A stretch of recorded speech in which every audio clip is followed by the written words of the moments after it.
শিক্ষার্থীবৃন্দ, বিসিএসসি কলেজের রসায়ন অনলাইন ক্লাসে তোমাদের সবাইকে স্বাগত জানাচ্ছি।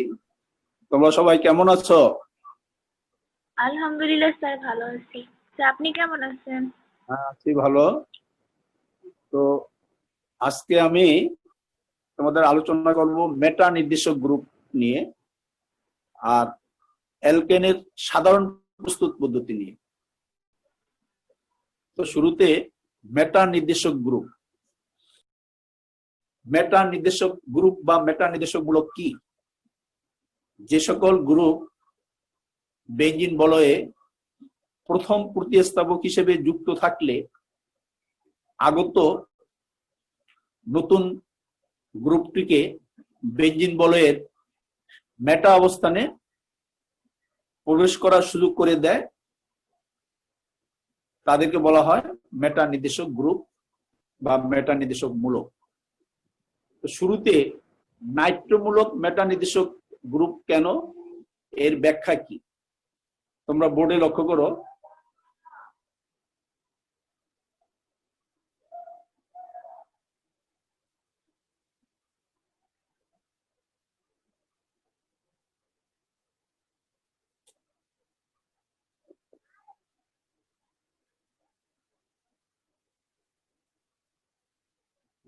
এই নাইট্রোমূলক, এইটুকু কিন্তু নাইট্রোমূলক,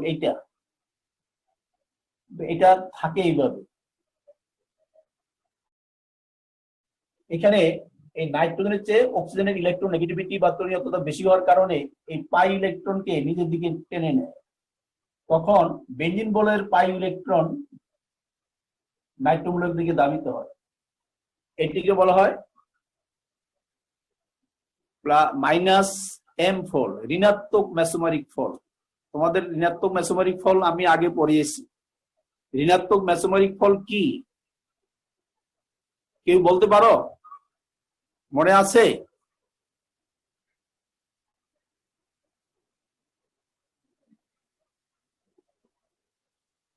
তোমাদের কি একজনেরও মনে আছে ঋণাত্মক মেসোমারিক ফল বা মাইনাস এম ফল কি? না স্যার। আচ্ছা, আমি বলে দিচ্ছি। কিছু কিছু গ্রুপ বা মূলক আছে যারা বেঞ্জিন বলয় থেকে নিজের দিকে ইলেকট্রন ঘনত্ব টেনে নেয় এবং সেটি পাই বন্ধন যদি থাকে।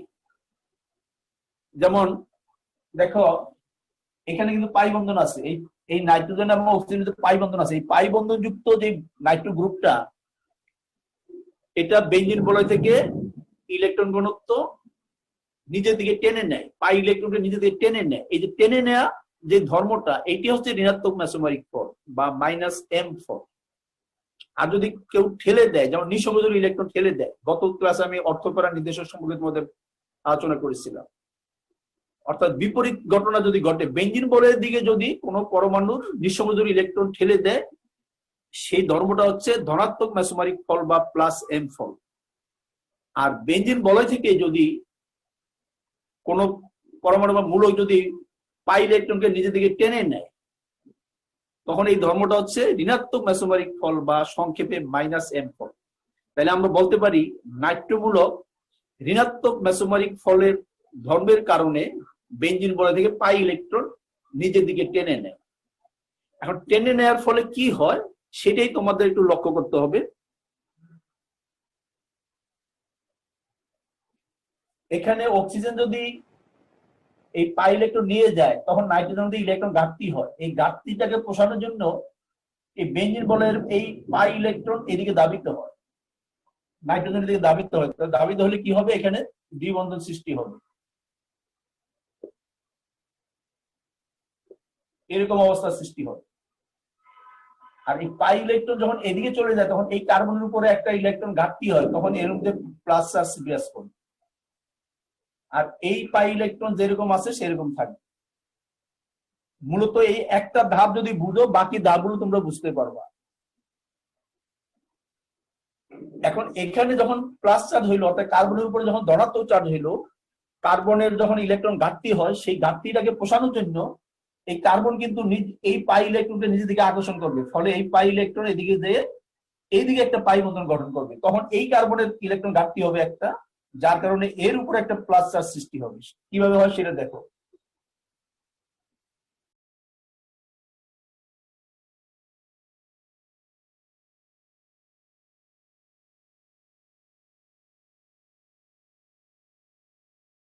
এখন এই যে কার্বনের উপর একটা প্লাস চার্জ সৃষ্টি হলো, অর্থাৎ ইলেকট্রন ঘাটতি হলো, এই ঘাটতিটা পোষানোর জন্য এই কার্বন তার পাশের যে পাই ইলেকট্রন আছে তাকে টেনে নিয়ে আসবে।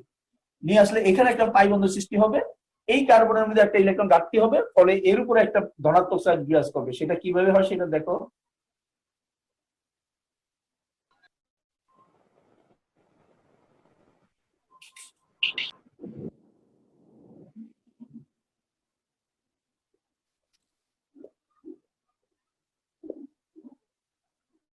আবার এখন যে এই কার্বনের মধ্যে ঘাটতি আছে ইলেকট্রন, এই ঘাটতি থাকার কারণে কার্বন এই পাশের যে পাই বন্ধনের ইলেকট্রন আছে তাকে টেনে নিয়ে আসবে।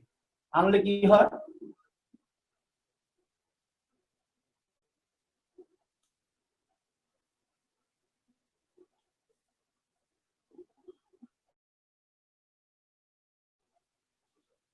এই ইলেকট্রন যখন এখানে চলে আসবে তখন এই যে এখানে ঋণাত্মক চার্জ আছে, ঋণাত্মক চার্জ মানে কি এক জোড়া ইলেকট্রন, এই এক জোড়া ইলেকট্রন আবার তখন এই এদিকে দাবিত হবে।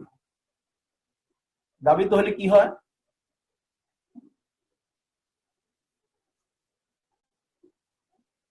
এই অবস্থার সৃষ্টি হবে। তোমরা একটু লক্ষ্য করো,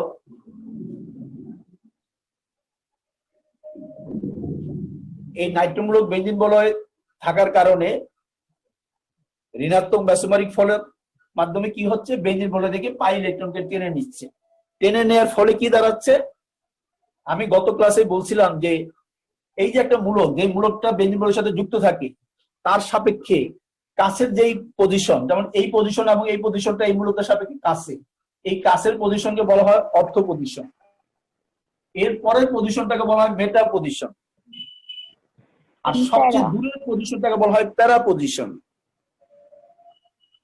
তাহলে এই যে এই পজিশন আর এই পজিশন, এটা আসলে কিন্তু 1 2 3 4 5 6, এই 3 এবং 5 নম্বর পজিশন কিন্তু সমতুল্য, ইকুইভ্যালেন্ট, যার কারণে 3 নম্বর পজিশনটা মেটা পজিশন, 5 নম্বর পজিশনটা মেটা পজিশন। কারণ আমরা এদিক থেকে যখন নাম্বারিং করি 1 2 3 তখন এটা 3 নম্বর হয়, কিন্তু আমরা যদি বাম দিকে নাম্বারিং করি 1 2 3 তখন কিন্তু 5 নম্বরটা আবার 3 নম্বর হয়ে যায়। এই কারণে বলা হয় 3 নম্বর এবং 5 নম্বর পজিশন হচ্ছে সমতুল্য, অর্থাৎ দুইটাই কিন্তু মেটা হিসেবে পরিচিত।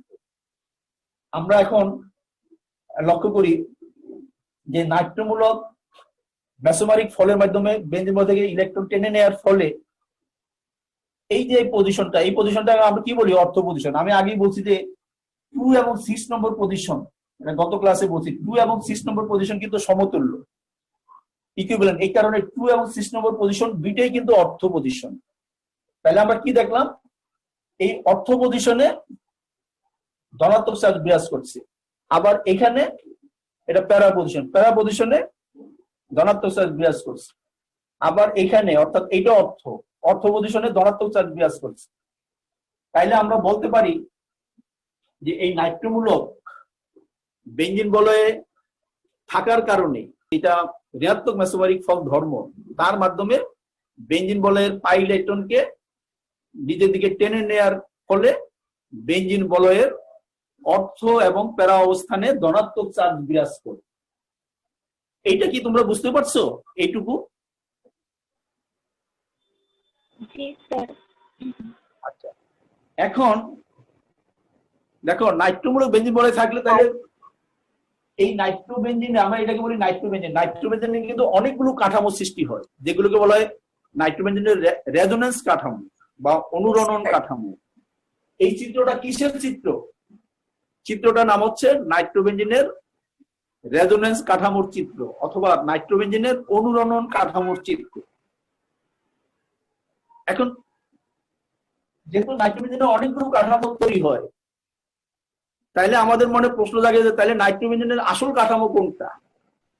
আমরা কোনটাকে মনে করবো যে আসল কাঠামো, বা আমরা এক কথায় কিভাবে লিখব? এই এক কথায় যদি আমরা লিখতে চাই তখন আমাদেরকে এইভাবে লিখতে হবে।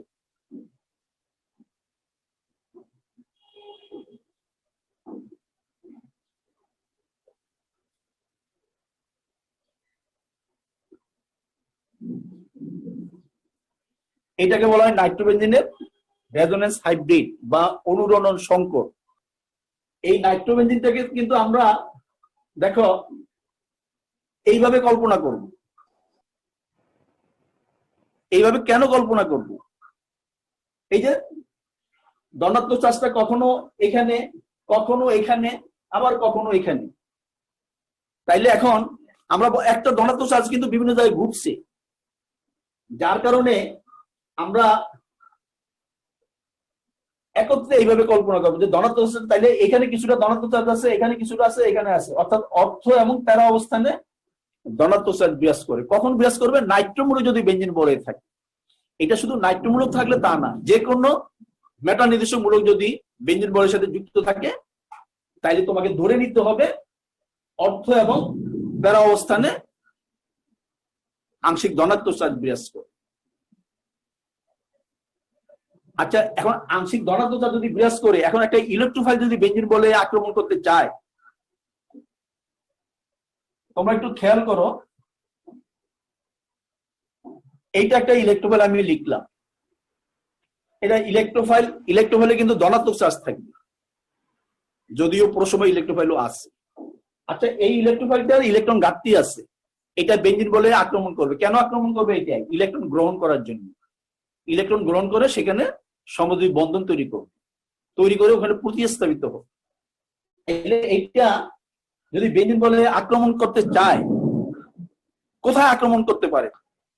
এই ইলেকট্রোফাইলটা বেঞ্জিন বলের অর্থ এবং এই অর্থ এবং প্যারা অবস্থানে আক্রমণ করতে চাবে না, কারণ যে এর লাভ নাই। এত ইলেকট্রন খুঁজবে যেখানে ঋণাত্মক চার্জ আছে, যেখানে ইলেকট্রন ঘনত্ব বেশি আছে, সেখানে গিয়ে সেই ইলেকট্রন গ্রহণ করবে। তো এখানে এদের নিজেদেরই ইলেকট্রন ঘাটতি আছে, এরা আবার ইলেকট্রন দিবে কোত্থেকে? আচ্ছা, এখন এখানে আর এখানে কি দেখো, ইলেকট্রোফাইল নিজে পজিটিভ, কিন্তু নেগেটিভ প্রান্তে যাবে যেখানে ইলেকট্রন ঘনত্ব বেশি আছে। আচ্ছা, এই দুইটা পজিশন এখন ফাঁকা আছে, এই দুইটা পজিশনের মধ্যে কি এটা তো পজিটিভ চার্জ, এটা নেগেটিভ চার্জ পেলে খুশি, তো এখানে কি নেগেটিভ চার্জ আছে? জি স্যার, পাই ইলেকট্রন আছে, মেটা পজিশনে অ্যাটাক করবে। পাই ইলেকট্রন আছে, হ্যাঁ, কিছুটা ঘনত্ব অবশ্যই আছে, কিন্তু এরকম আমরা সরাসরি এখানে কোনো আমরা নেগেটিভ চার্জ লিখি নাই। এখানে কি সরাসরি কোনো নেগেটিভ চার্জ লিখছি এখানে? না স্যার, লিখি নেই। হ্যাঁ, এটা মন্দের ভালো হিসাবে এখন এখানে যাবে। মন্দের ভালো, আমরা অনেক সময় অনেক কিছু পছন্দ করি না, কিন্তু মন্দের ভালো হিসাবে মেনে নেই। অর্থ এবং প্যারা অবস্থানে ইলেকট্রন ঘাটতি আছে, মেটা পজিশনে তুলনামূলকভাবে ইলেকট্রন বেশি আছে। আমি এখন নির্দিষ্ট উদাহরণ দিই, তাহলে ক্লিয়ার হবে।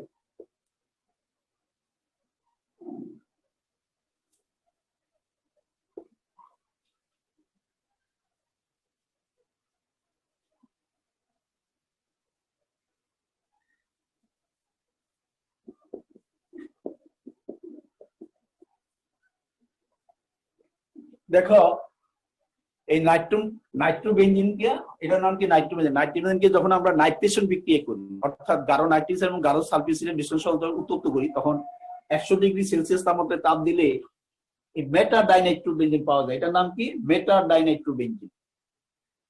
তাহলে এইটা এখানে অথবা এখানে আক্রমণ করে, এখানে যদি আক্রমণ করে তাইলেও কিন্তু মেটা ডাইনাইট্রোবেনজিন। তোমাদের এটা কিন্তু ক্লিয়ার হওয়া লাগবে। যদি এইভাবে দেখি,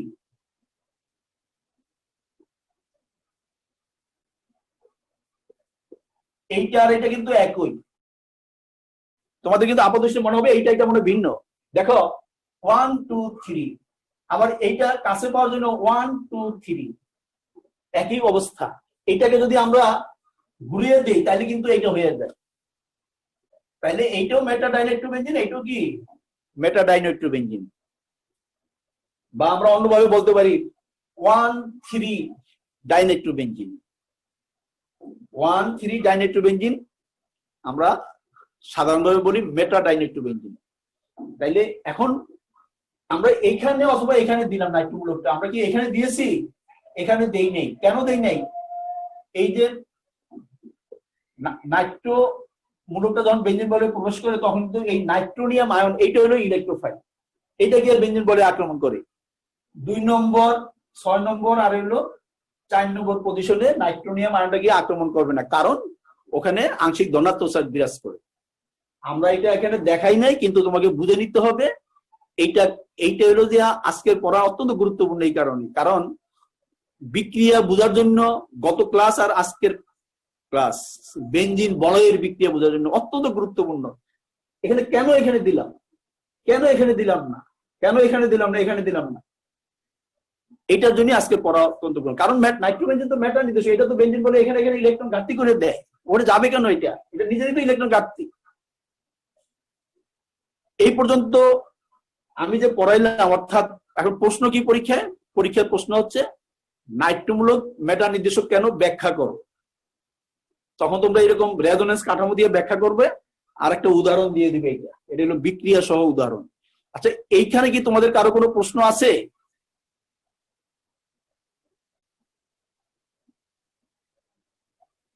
না স্যার। আচ্ছা, আমি এবার পরের পড়ায় যাচ্ছি।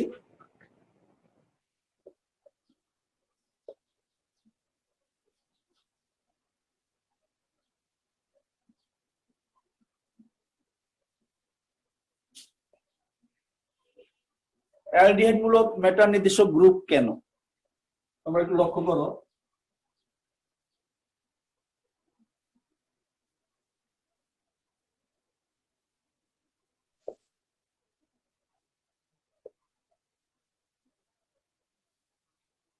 এটার প্রথম ধাপটা শুধু তোমাদেরকে দেখতে হবে, বাকিটা কিন্তু আগেরটার মতো। আমি এই জন্য সংক্ষেপ করবো। দেখো, এখানে কার্বন এবং অক্সিজেনের ভিতরে পাই বন্ধন আছে। তোমরা মনে রাখবা, যতগুলো মেটা নির্দেশক গ্রুপ আছে সবগুলোর ভিতরে কিন্তু পাই বন্ধন থাকবে। এই পাই বন্ধনের ইলেকট্রনকে অধিক ঋণাত্মক মৌল, কার্বনের চেয়ে অধিক ঋণাত্মক মৌল হলো অক্সিজেন, তার দিকে টেনে নেবে। টেনে নেওয়ার ফলে এই কার্বনের মধ্যে ইলেকট্রন ঘাটতি হবে। এই ঘাটতি পোষানোর জন্য বেঞ্জিন থেকে পাই ইলেকট্রন এদিকে দাবিত হবে। দাবিত হলে কি হবে?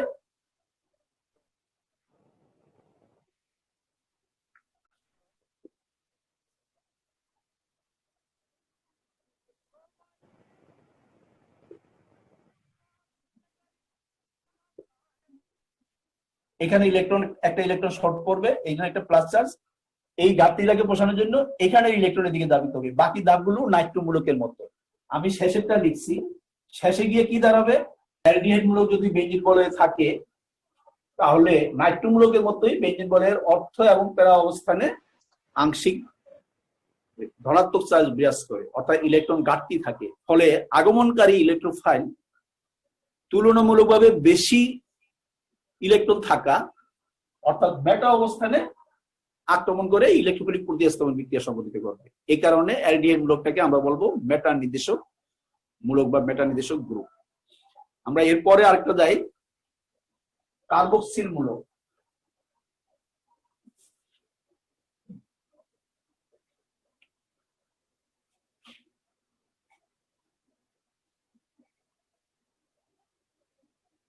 কার্বক্সিল মূলক মেটা নির্দেশক গ্রুপ কেন?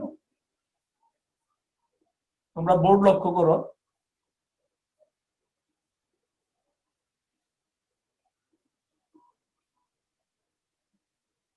আমরা কার্বক্সিল মূলকটাকে এইভাবে লিখলাম।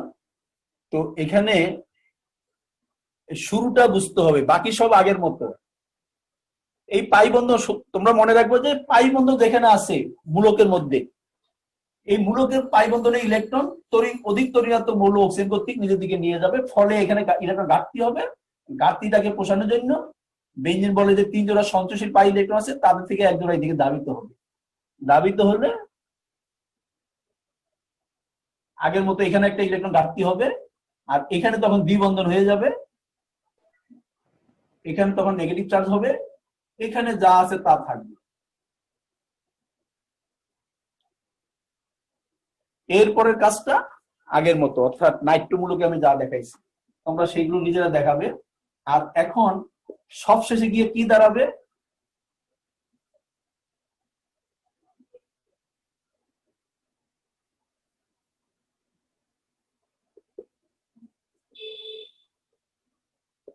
অর্থাৎ কার্বক্সিল বেঞ্জিন বলয়ে থাকার কারণে অর্থ এবং প্যারা অবস্থানে আংশিক ধনাত্মক চার্জ বিরাজ করে, অর্থাৎ ইলেকট্রন ঘাটতি থাকে। ফলে আগমনকারী ইলেকট্রোফাইল বেঞ্জিন বলয়ে তুলনামূলকভাবে বেশি ইলেকট্রন থাকা মেটা অবস্থানে আক্রমণ করে ইলেকট্রোফিলিক প্রতিস্থাপনকে সংগঠিত করবে। এই কারণে কার্বক্সিল মূলককে আমরা বলবো মেটা নির্দেশক গ্রুপ। সর্বশেষ আরেকটা আছে এখানে, যেটা হলো সালফোনিক অ্যাসিড গ্রুপ। দেখো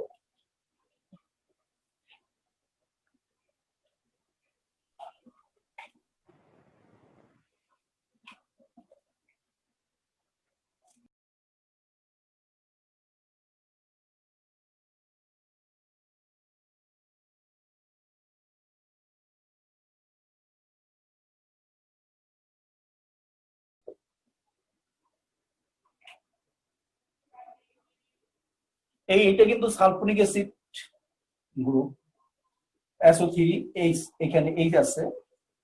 তো এখানেও কিন্তু এই যে অক্সিজেন পাই ইলেকট্রন টেনে নিবে, ফলে এখানকার ইলেকট্রন এখানে দাবিত হবে।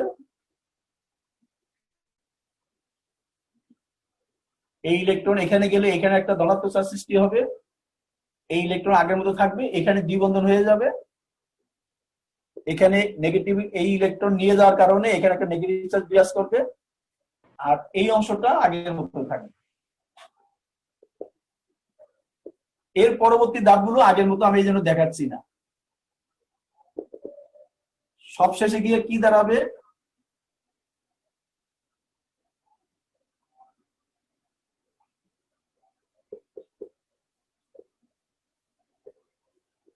অর্থাৎ সালফোনিক অ্যাসিড মূলক, এটাকে আমরা বলি সালফোনিক অ্যাসিড মূলক। এই সালফোনিক অ্যাসিড মূলকটা বেঞ্জিন বলে থাকলে অর্থ এবং প্যারা অবস্থানে ইলেকট্রন ঘাটতি হয়, অর্থাৎ ধনাত্মক চার্জ বিরাজ করে, ফলে আগমনকারী ইলেকট্রোফাইল যেটি নিজেই ইলেকট্রন ঘাটতি থাকে, সেটি বেঞ্জিন বলের তুলনামূলকভাবে বেশি ইলেকট্রন ঘনত্ব এলাকা অর্থাৎ মেটা অবস্থানে আক্রমণ করে ইলেকট্রোফিলিক প্রতিস্থাপন বিক্রিয়া সংঘটিত করে। এই কারণে সালফোনিক অ্যাসিড মূলককে মেটা নির্দেশক মূলক বলা হয়। এই নিয়ে মেটা নির্দেশক গ্রুপ শেষ হয়ে গেল। আমি এখন পড়াবো তোমাদের অ্যালকেন সম্পর্কে। অ্যালকেন,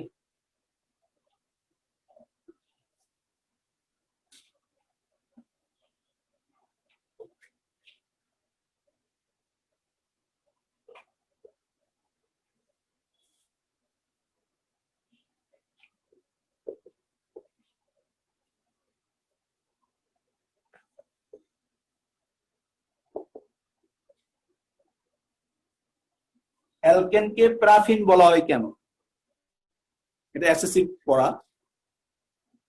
দেখো, প্যারাফিন শব্দটা দুইটা ল্যাটিন শব্দ প্যারাম এবং অ্যাফিনিস থেকে আসছে।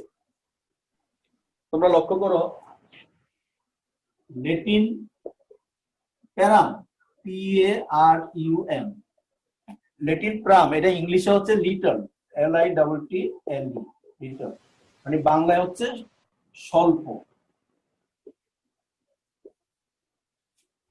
আর অ্যাফিনিস, অ্যাফিনিস এগুলো কিন্তু বলছি যে ল্যাটিন শব্দ। অ্যাফিনিস এটার ইংলিশ হচ্ছে অ্যাফিনিটি, অ্যাফিনিটি, বাংলা হচ্ছে কি আসক্তি।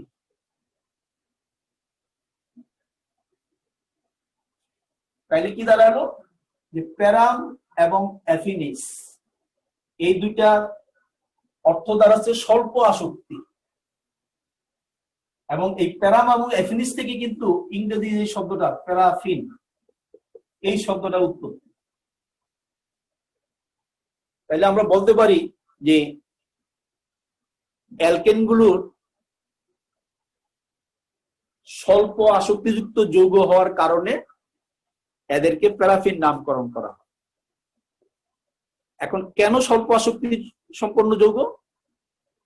কারণ অ্যালকেনের ভিতরে শুধু কার্বন কার্বন কিংবা কার্বন হাইড্রোজেন সিগমা বন্ধন থাকে। আমরা জানি সিগমা বন্ধনগুলো খুব দৃঢ়ভাবে আবদ্ধ থাকে, শক্তিশালী বন্ধন। এই দৃঢ় সিগমা বন্ধনে অ্যালকেনগুলো যুক্ত থাকার কারণে এরা সহজে বিক্রিয়া অংশগ্রহণ করে না। এই কারণেই অ্যালকেনকে কি বলা হয়, প্যারাফিন বলা হয়। আমি এখন আলোচনা করব অ্যালকেনের সাধারণ প্রস্তুতি নিয়ে। তোমরা বোর্ড লক্ষ্য করো,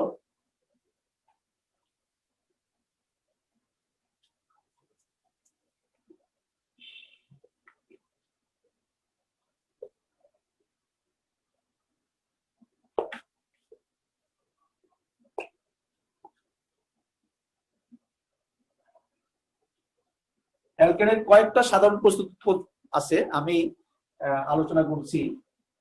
প্রথম যেটা সেটা হচ্ছে কার্বোক্সিলিক অ্যাসিডের সোডিয়াম লবণ থেকে। তোমরা বিক্রিয়া খেয়াল করো,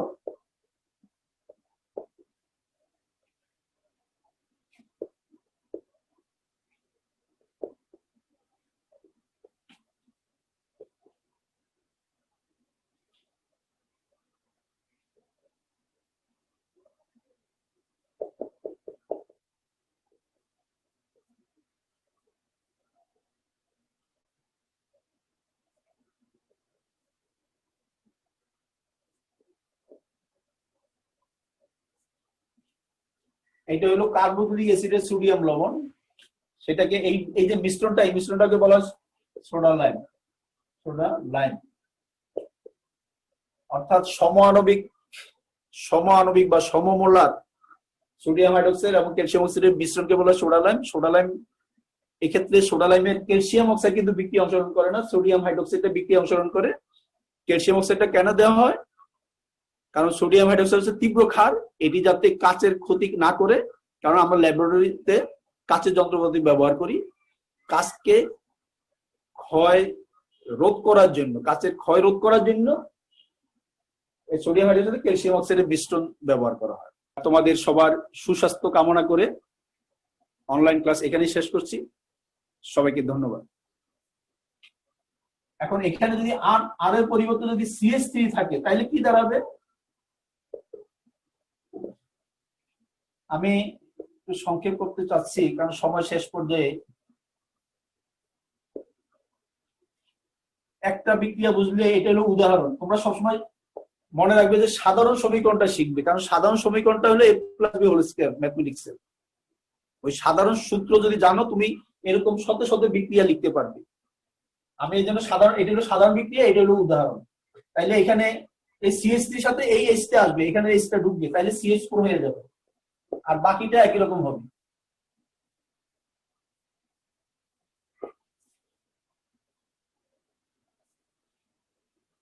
এটা একটা পদ্ধতি। এবার 2 নম্বর পদ্ধতিতে যাই, উডস বিক্রিয়ার সাহায্যে।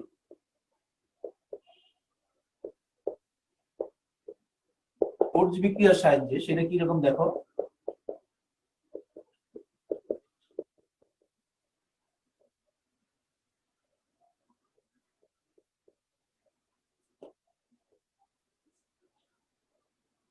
দেখো অ্যালকাইল হ্যালাইড আর ধাতব সোডিয়াম। মনে রাখবে উডস বিক্রিয়া কি। অ্যালকাইল হ্যালাইডকে ধাতব সোডিয়ামের সাথে শুষ্ক ইথার দ্রাবকের উপস্থিতিতে পাতন করলে উচ্চতর অ্যালকেন উৎপন্ন হয়।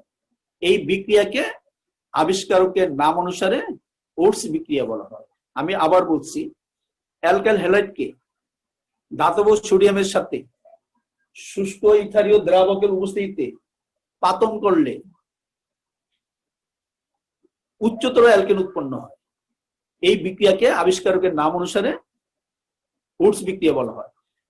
তোমরা লক্ষ্য করো, এইটা অ্যালকাইল হ্যালাইড, এইটাও অ্যালকাইল হ্যালাইড। আমি একটু কায়দা করে লিখলাম। এখানে কি হবে, এই হ্যালোজেন আর এই সোডিয়াম মিলে সোডিয়াম হ্যালাইড হয়ে যাবে। এই অ্যালকাইল আর অ্যালকাইল গুলো যুক্ত হয়ে যাবে, এটাও যুক্ত হয়ে যাবে, তখন এইটাই কিন্তু অ্যালকেন হয়ে যাবে। আর এরা মিলে কি হবে, 2 অণু সোডিয়াম হ্যালাইড হয়ে যাবে। এখন এখানে যদি মিথাইল মূলক থাকে তাহলে কি দাঁড়াবে? ধরো মিথাইল ক্লোরাইড মনে করলাম, সোডিয়াম, ধাতব সোডিয়াম, তাহলে কি হবে? আমি শর্তগুলো লিখলাম না, তোমরা লিখবে। তাহলে সোডিয়াম ক্লোরাইড আর মিথাইল মূলক যুক্ত হয়ে কি হবে?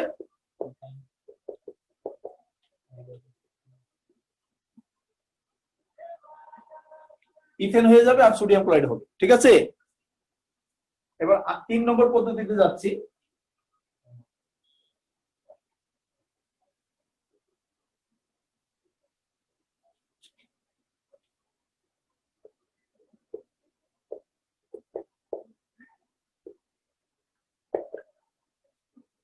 ক্লিমেনসেন বিজারণের সাহায্যে। ক্লিমেনসেন বিজারণের সাহায্যে অ্যালকেন কিভাবে প্রস্তুত হয় তোমরা একটু লক্ষ্য করো। কার্বনিল যৌগ অর্থাৎ অ্যালডিহাইড বা কিটোনকে যদি জিঙ্ক অ্যামালগাম এবং গারো HCl এর সাথে বিজারণ করা হয় তাহলে অ্যালকেন পাওয়া যায়। আমি উদাহরণটা দিচ্ছি, আর মনে রাখবে যে এই বিক্রিয়াটাকে আবিষ্কারকের নাম অনুসারে ক্লিমেনসন বিজারণ বলা হবে। আচ্ছা, আমি একটু আবার বলছি, ক্লিমেনসন বিজারণ কি? কার্বনিল যৌগকে অর্থাৎ অ্যালডিহাইড বা কিটোনকে সোডিয়াম অ্যামালগাম এবং গাঢ় HCl সহ বিজারিত করলে অ্যালকেন উৎপন্ন হয়। এই বিক্রিয়াকে আবিষ্কারকের নাম অনুসারে ক্লিমেনসন বিজারণ বলা হয়। আমি উদাহরণটা দেই, তখন পরিষ্কার হবে।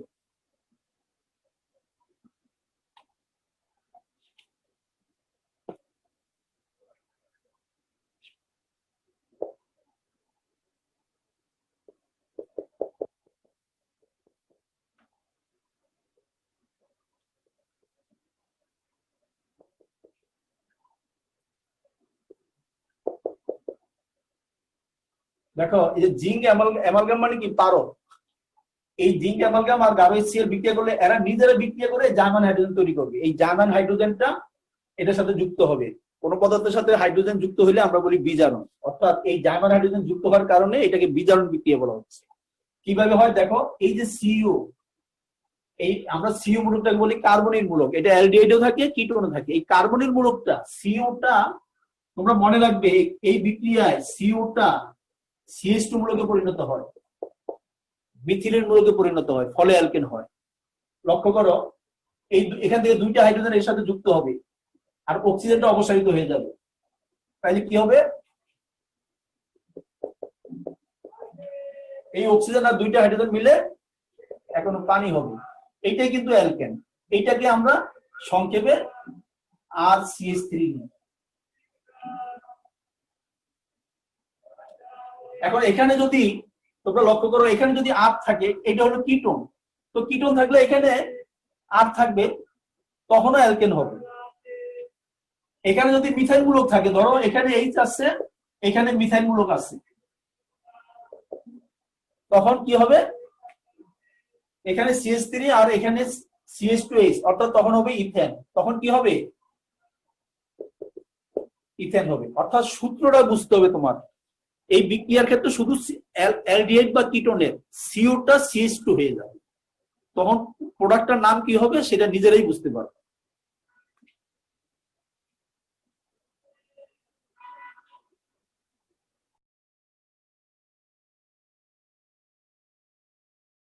গ্রিগনার্ড বিকারক থেকে কিভাবে তৈরি করা যায় সেটা দেখো।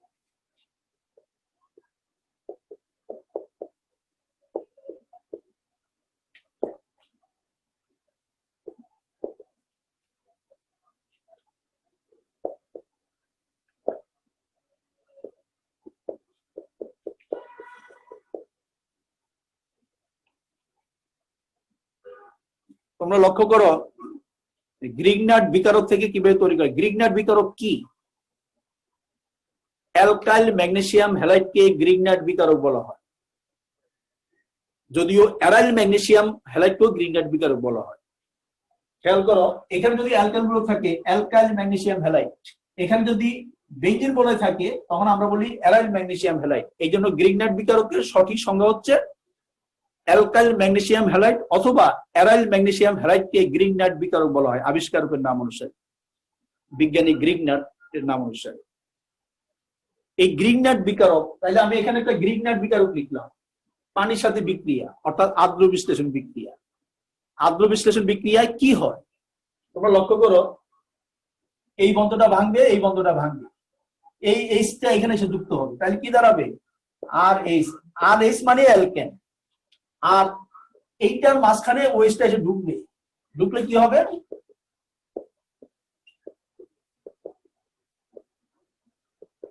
আমরা এটাকে বলি ক্ষারকীয় ম্যাগনেসিয়াম হ্যালাইড।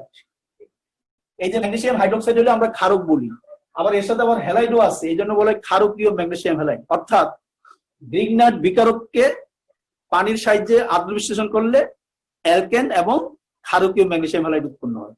এখন এখানে যদি অ্যালকেন গ্রুপের জায়গায় যদি তুমি যদি মিথাইল গ্রুপ ধরো মিথাইল ম্যাগনেসিয়াম ক্লোরাইড, তখন পানির সাথে বিক্রিয়া করলে কি হবে? এই যে এইচটা এর সাথে যুক্ত হবে, তাহলে কি দাঁড়াবে? CH4 মিথেন, আর ওএইচটা এখানে এসে ঢুকবে,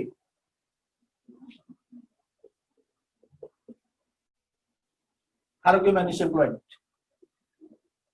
আরো দুই একটা পদ্ধতি আছে, তোমরা একটু বাসায় দেখে নিবে, সময় কম।